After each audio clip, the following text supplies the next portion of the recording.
What's up, family? Welcome back to Truthville, USA. I am Q. So Jack Smith is at it again. I don't think I've ever seen someone this incredibly desperate. His prosecutors are doing everything they possibly can to go after and get a conviction on Donald Trump. They must get this to court. They must get this through before the election. The only way that they can for sure keep Donald Trump out of the White House is to classify him as an insurrectionist. That is the play. It has to be done. And if it means they have to get rid of Eileen Cannon, that's what they will do. But this latest move is just disgusting and even more shameful than the last. So we all know that they went in, tried to bully Eileen Cannon, which is weird to me because you would think that the feminist would be saying, how dare you speak to this professional woman, this woman who stood up and has risen above the glass ceiling and saw it crashing down to reach to levels that her male counterparts have dominated for all of this time. But no, none of that. They are allowed to mansplain to Eileen Cannon as much as, even to the point of yelling and screaming and beating on the desk. And yesterday, Eileen Cannon had to tell them to pipe down or she would get them kicked out immediately. Not in my house, she said, not in my courthouse. And she put them in their place. But then, after hearing all of the information about the gag orders, all of the information about whether or not Jack Smith was actually a legal appointee, in a last-ditch effort, they try to show some doctored-up photos, seem doctored up to me, photos of the haphazard way, they claim, that Donald Trump stored these documents.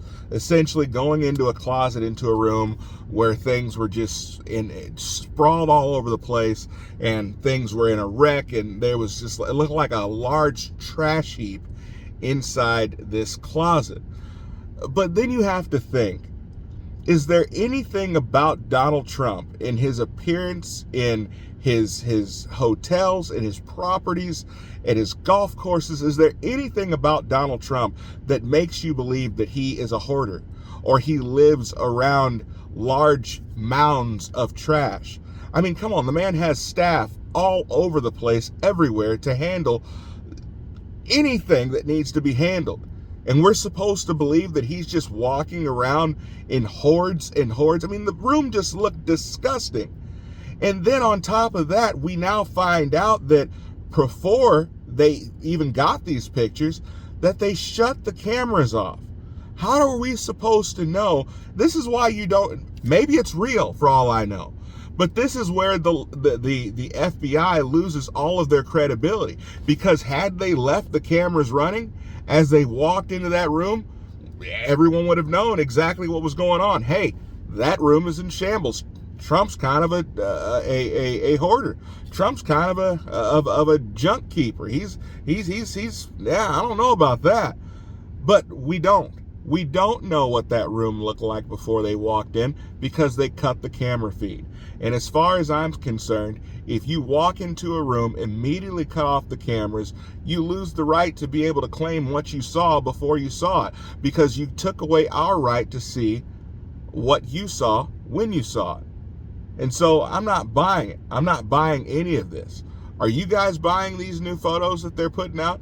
Are you buying that Trump and his wife were living in this trash heap and had classified documents just sprawled haphazardly, as they say, around the place?